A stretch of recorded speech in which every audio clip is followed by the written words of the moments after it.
2434 Alpha and 2433 Alpha. Can I get you to assist 2401 Alpha? Roger. Hello, my name is Holly Barkwell, and I'm the President and CEO of BH Group, Inc., and I'm also the NENA Canadian Region Director. This is the second group in a series of interviews regarding concepts and opportunities related to the transition to next generation 911 technologies and services. In this series, we are focusing on human resources and the effects the transition will have on people.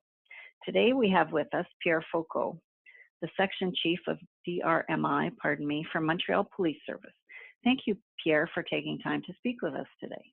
So to start off, I'd just like to ask you, how do you see the role of call taker evolving for 911? The call taker will surely evolve, but it will depend on how we tool them to perform emergency communication service with our citizens. And still, we look ahead for many trainings, training day in the next few years as the new service will be offered to Canadian citizens.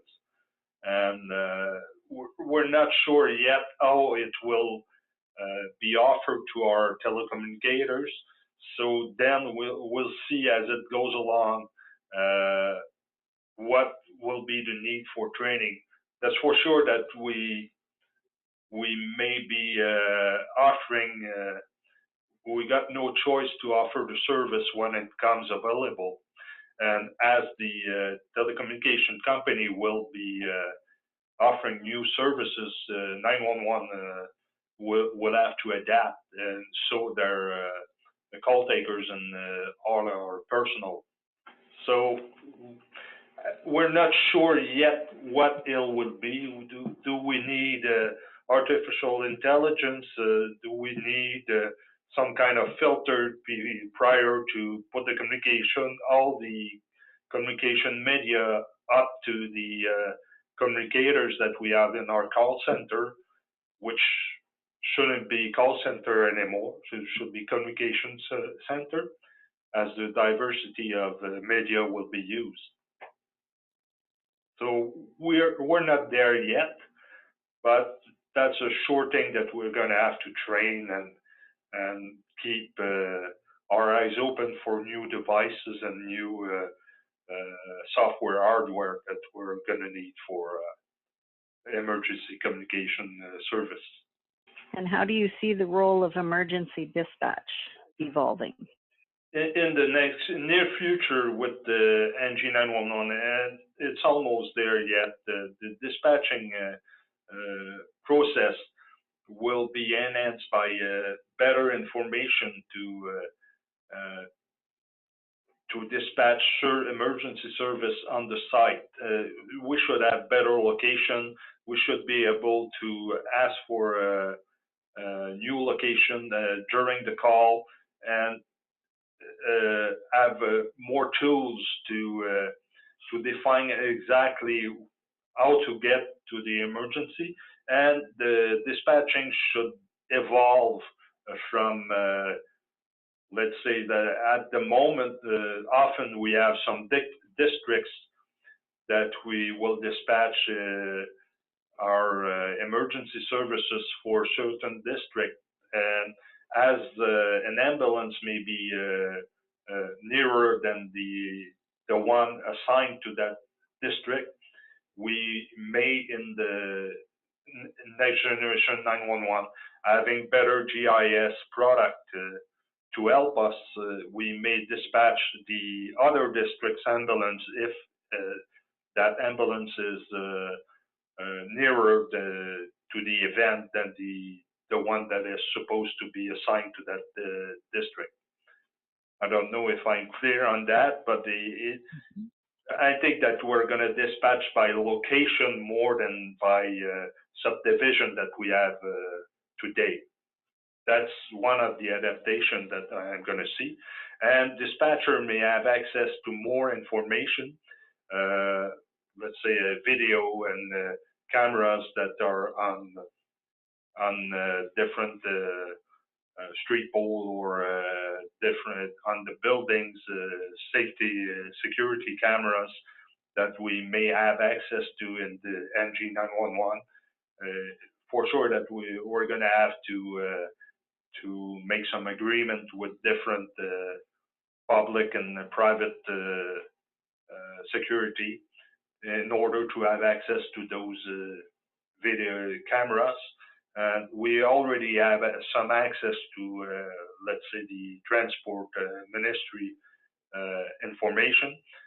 But I see that we're going to have more and more information available to the dispatcher in order to make a better job of dispatching emergency services and be able to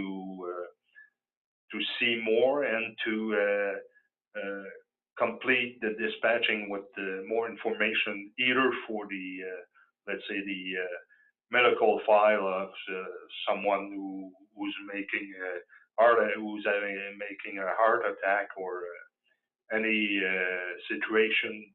We should have more information in order to better service the citizens. Was that correct? Differentiating the communication call taking from dispatching? Was that the purpose of that question? Yeah, it's, what I'm looking for is your interpretation of what that might look like, because different people have different views on it. And that doesn't make any one view better than anybody else's. It's just, if one person's thinking it, then other people may be thinking it as well. So I'm trying to get that idea across that, you know, next gen isn't one thing. It's what your agency defines it to be. Agency and other agencies also. Correct. So two agencies may see it completely differently, and the beauty of it is they can implement it as they see fit. So hopefully we have a common set of functionality in the middle of that, but agencies are free to, they don't have to accept everything that's coming out of the fire hose. They can choose to accept or reject certain pieces of the puzzle, as it were, that best suits them. So when you examine the emergency call center environment, what impact do you foresee in the evolution of the role for human resources management for its members? I'm not sure of that, how to answer that question. It may have many, many different aspects on that question. For the management, for sure that we should ask ourselves, do we need to revise all the profile of our call takers, and what would be the next step? Are we still forced to have all the communication officers on the same site at the same time? Do we staff our center the same way that we did for the last few years? As it evolves, we tend to secure the environment of the communication center and to regroup everybody in the same room with the same tools? These tools are going to be available at distance.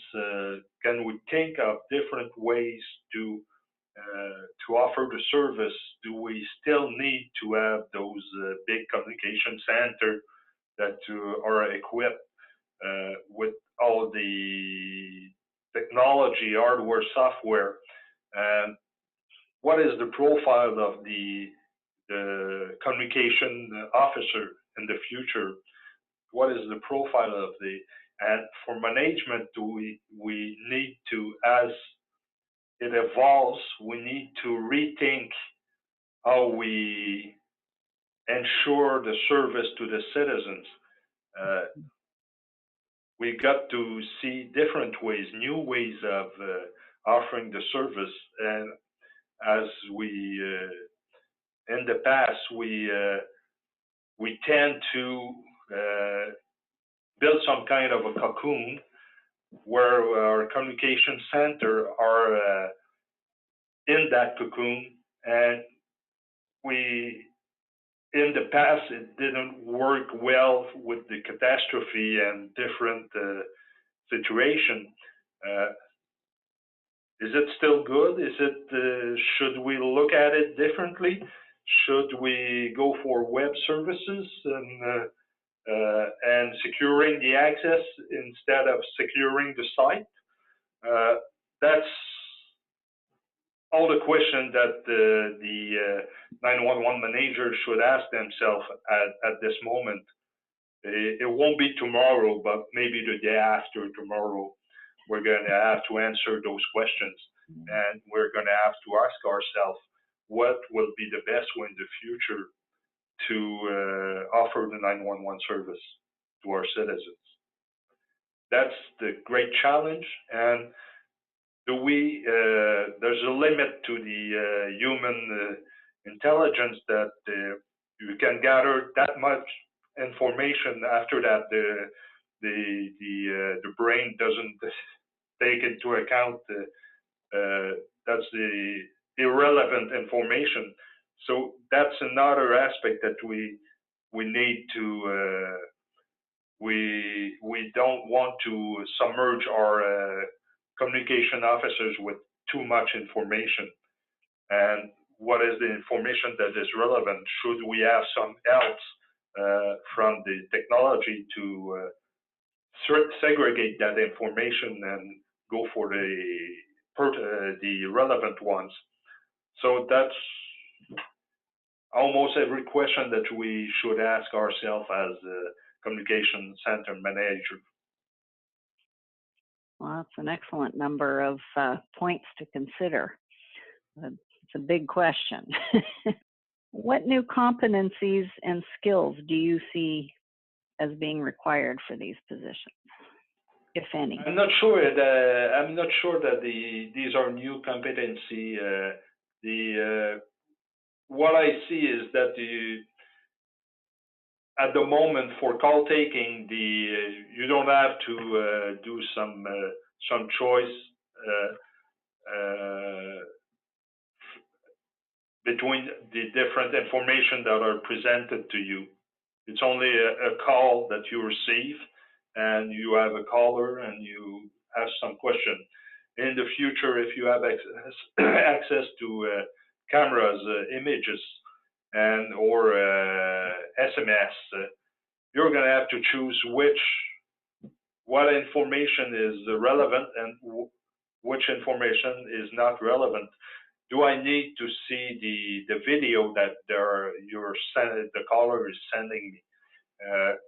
That's all the decision that they don't have to do at the moment that they may have to do. So they're going to have to be trained, and they're going to have to be to make decision on some items that they don't have to decide today. That would be, and I think that resiliency is one of the new skills that they're gonna have to, that they don't have it right now, but it's gonna be pushed to another level. If you see images that are disturbing, you don't have it at the moment, and you may have it in the future, depending on what you decide to present to the communication officers. And that, I see that skill, and many IT skills, I would say, because if it doesn't work, they're going to have to be aware of some workaround and be able to explain what was exactly the problem, which they don't have to do at the moment. And they may not need to be familiar with all the new technology. So that would be, in my opinion, would be a new need for the communication officers. I liken it to, I think, somewhat more of an analyst than a dispatcher. because you're like, the way I think of it is I think you're still going to have a call taker, which is just vetting the calls. But when it comes to actually dispatching, I think that role has the potential to evolve significantly, perhaps into two roles, where you have somebody that's responsive, because they have to get the units out the door as quickly as possible. So if they're looking at videos and trying to figure out all this other information, then they can't get the responders out the door to where they need to be. So maybe it's a complementary position, or something with an analyst reviewing information to help the dispatcher manage the situation. Who knows? Yeah, and you may be right. That would depend on how of your SOPs. If you need to get the information to more than one agency, that would be the call taker, Right. which no longer exists in my opinion. That would be a communicator, Yeah. if I may. But you're right that the dispatcher may, the new information may be more useful to the dispatcher. Mm-hmm. But if you send an ambulance and a police car on the same premises, you may need to send the images to both. Right.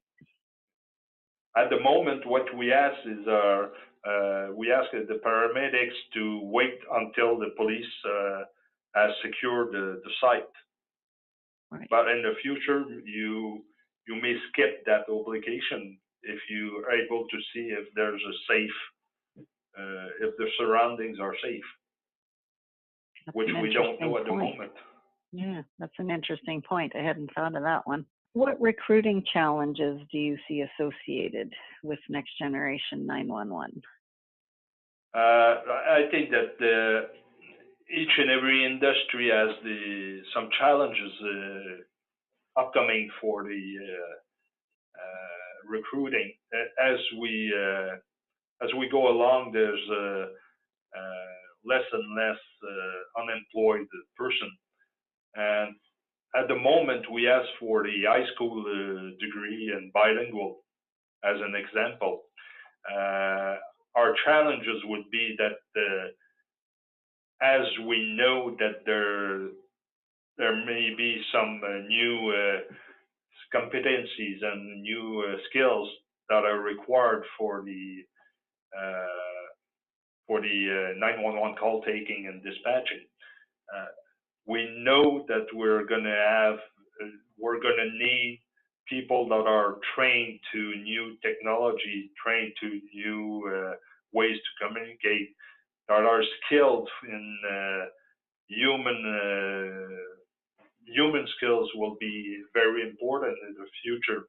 At the moment, it's not that we don't need it at the moment, but more and more it will be required for the 911 call takers and dispatchers to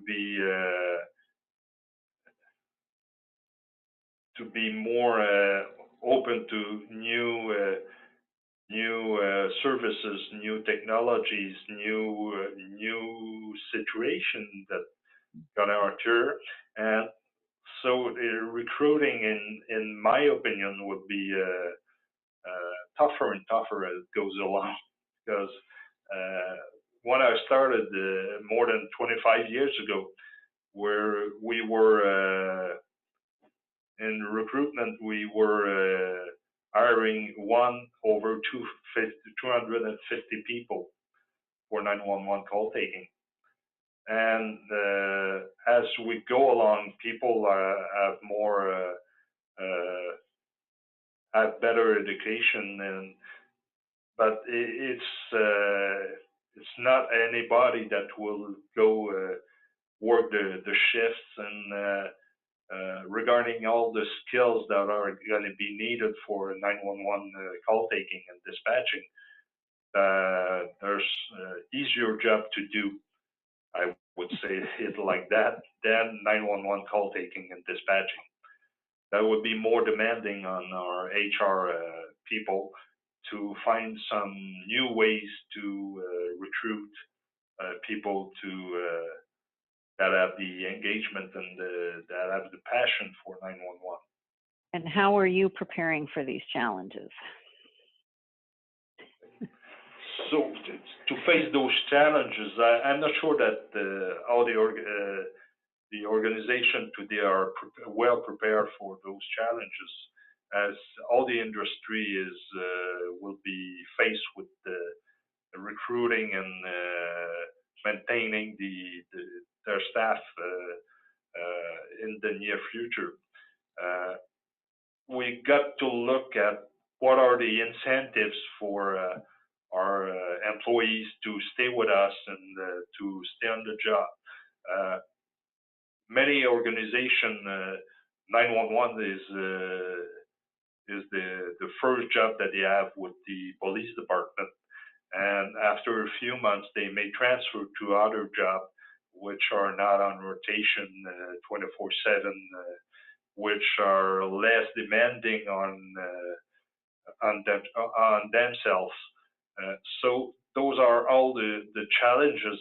Do we need to pay more? Do we need to revise what are the advantage of working at 911?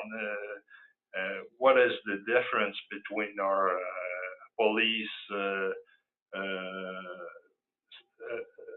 employee from 911 to another sector in the police department? So those are all challenges that we need to face.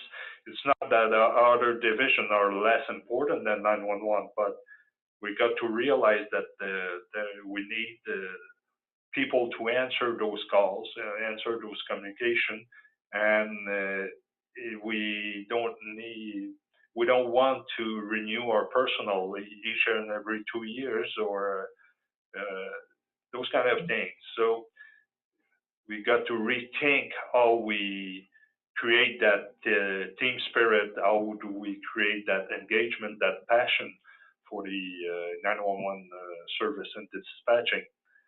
That would be the great challenge, and I don't think that organizations are well prepared for those challenges, although they're aware that we're going to have to do it, and that's good for each and every position in the police department, but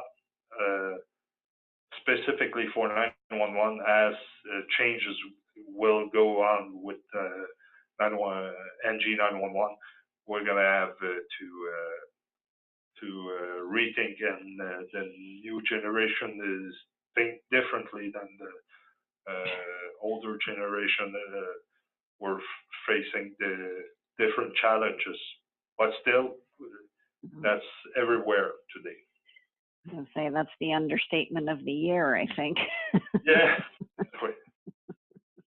So what recommendations do you have for other agencies who are just beginning to prepare or who have not yet begun the process of change towards Next Gen 911? I would say that my recommendation is be aware of what's going on and get your HR, IT, and everything in everybody in your organization, that our finance guy is aware of what's coming, because we don't know yet what are the differences that are coming our way, but as we go along, we're sure that we're going to need more people.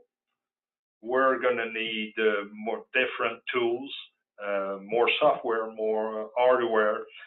We are going to be facing more information coming our way, and we're going to need to finance those, as it won't be all covered by the network itself.